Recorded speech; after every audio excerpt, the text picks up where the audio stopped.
Hello, ladies and gentlemen. My name is Matt MacArthur. I am running for the U.S. Representative Congressional seat in District 13 here in the Panhandle in West Texas. The primary is March 3rd. I'd really appreciate your consideration.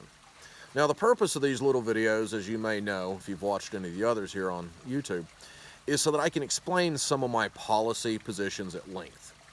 Unfortunately, going to forums and that sort of thing, a lot of times what happens is you've got to answer things in a very short answer or soundbite.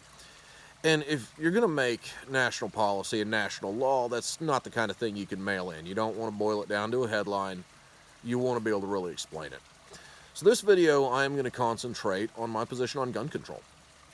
Now, I have told a lot of people that I am not going to vote at present for any gun control law submitted to the U.S. Congress.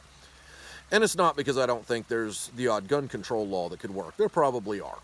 The problem is, and I'm coming to this position as a former police officer, cannot, nor can anybody else, speak terribly intelligently on which laws would or wouldn't work, because we've got, last time I checked, about 25,000 gun laws, state and national, on the books in the U.S., but they're very poorly and certainly unfairly enforced. One I'm going to pick on are the laws that have to do with the national background check. There's been a lot of calls in the media lately to have a universal background check, doing away with person-to-person loopholes or something like a gun show. And in fairness, that's probably on paper not a bad idea. However, the background check system that we have set up currently is not working. All you have to do is look at a lot of the active shooter situations that have come up. I mean, take the shooting at the church recently in White Settlement. That fella had felony charges in multiple states. He absolutely should not have been able to own, possess, or purchase a firearm. One of the guys that shot up the church is down near San Antonio a couple years ago. He actually purchased a firearm. What's interesting about this guy is he had been put in Fort Leavenworth. He was a former Air Force enlisted man. He'd been convicted and sentenced to a year in prison for domestic violence. And somehow the U.S. military didn't even report his conviction to the FBI. So when he decided he'd go down to Academy and buy himself an AR-15 so that he could go shoot up the church where his ex's family were, nothing popped up. He showed up as a perfectly legal firearm owner. I've seen a lot of different estimates. I remember when Clinton first came out with the background check law, he said that 250,000 felons had been prohibited from buying firearms, which is to say that 250,000 people had been turned down. I got turned down trying to purchase a firearm while I was working as an active duty police officer. Turned out it was just a mistake. I know a lot of people that have had that happen, where a name looks similar to somebody else or something, and so they're denied, and then later it turns out, no, it was wrong. The point is, in 2015, the federal government only prosecuted less than 1% of people who tried to buy a firearm illegally. Let's keep in mind, if you're a convicted felon or otherwise prohibited from owning, possessing, or purchasing a firearm, when you go to the academy or wherever you want to buy one, the minute you touch that firearm to look at it, you're committing a crime. When you fill out the document and have to check the part that says you are not prohibited from owning a firearm, you're committing a crime. Those are felonies at the federal level. And right now, the federal government of the people not legally allowed to purchase firearms is only prosecuting, like I say, less than 1%. Well, if you know that you've got a 99% chance of not getting in trouble if they turn you down, and then possibly having somewhere in the system a mistake being made that allows you to buy it and you can get the gun, what's the incentive not to? Conversely, we have had, in 2015, the most recent numbers I could find, at least 3,000 people were denied the ability to buy a firearm that were legally allowed to do so. Now, I'm picking on the background check instead of just all the laws because this is a fairly common one. Anybody who's purchased a gun has had to fill out the paperwork and had to go through the rigmarole. So it's something that anybody who looks at firearms is going to be familiar with.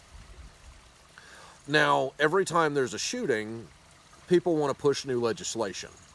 Most of the time there's a shooting, what you're finding is somebody who should not have legally had a gun before. Not always, but usually. And if you look at gun crime across the board, your armed, especially where most of your fatalities come, your armed robberies, your muggings, your just normal homicide attacks, especially your domestic violence ones. A frightening number of the people who use a firearm to commit a crime were not legally allowed to possess it. They managed to get one illegally.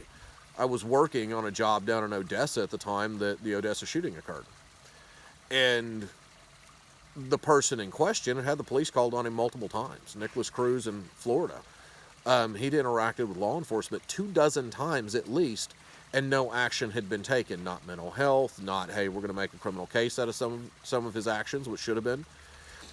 And I can't in good conscience say to all the people out there that are good, honest, law-abiding citizens that violate no laws, that want to buy a firearm either for home defense or because they like going to the shooting range in the sport, or they want to go hunting. I cannot in good conscience tell these people that I'm going to pass a law prohibiting you from doing something with a firearm when the federal government does not make much of an attempt to go after people who are actively criminals and are doing things with a firearm they shouldn't.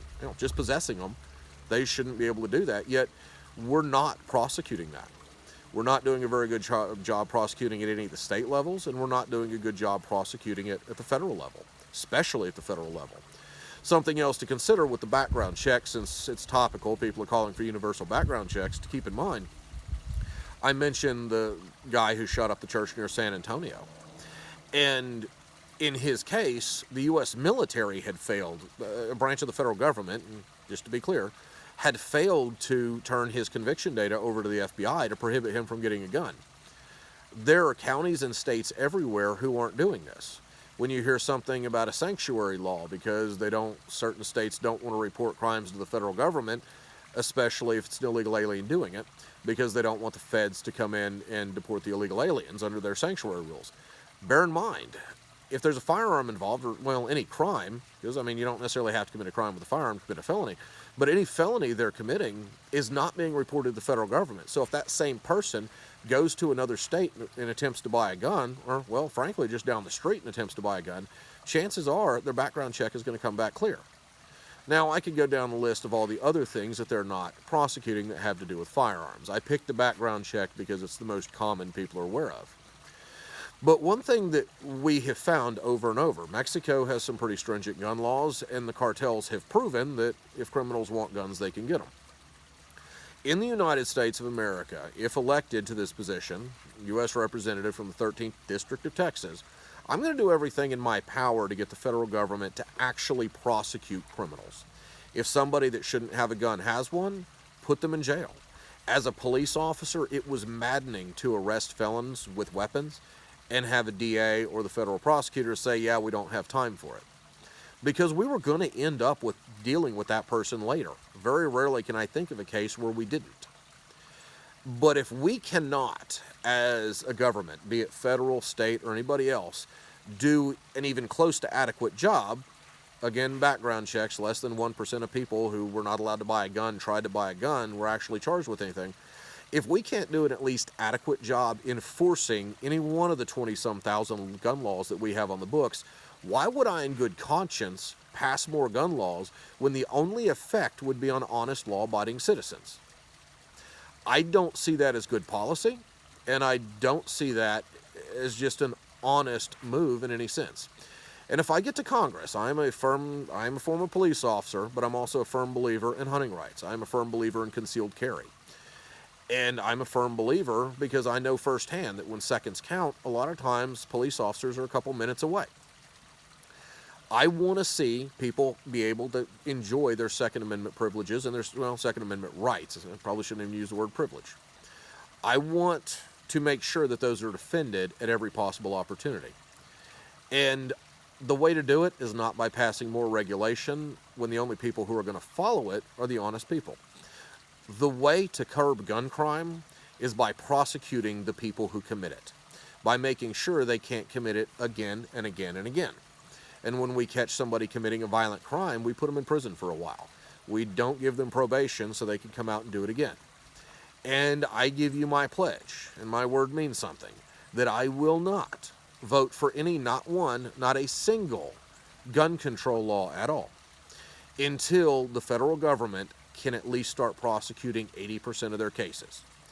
I understand they've got to have a little fudge room, stuff happens, I've worked cases, they've fallen apart, I get it, but we're prosecuting 1% of background check violations is not going to fly when other politicians say we need to add more background check laws. Until they can do that, I will not vote for a single gun control law. I know a lot of people in this district are fans of firearms. They like to hunt. They go out shoot. They see them as a need for self-defense, especially in our rural communities where a police officer running hots with lights and woo-woos and everything can be 15, 20, 30 minutes away. It's vitally important. And I want to set the minds of anybody in this district at ease. Your firearm rights are safe in my hands. I will make sure they were defended, and I will always be at the front of the crowd defending them. Anyway, my name is Matt MacArthur. I'm running for Congress in the 13th District here in Texas. The primaries are March 3rd, early voting a couple weeks before that.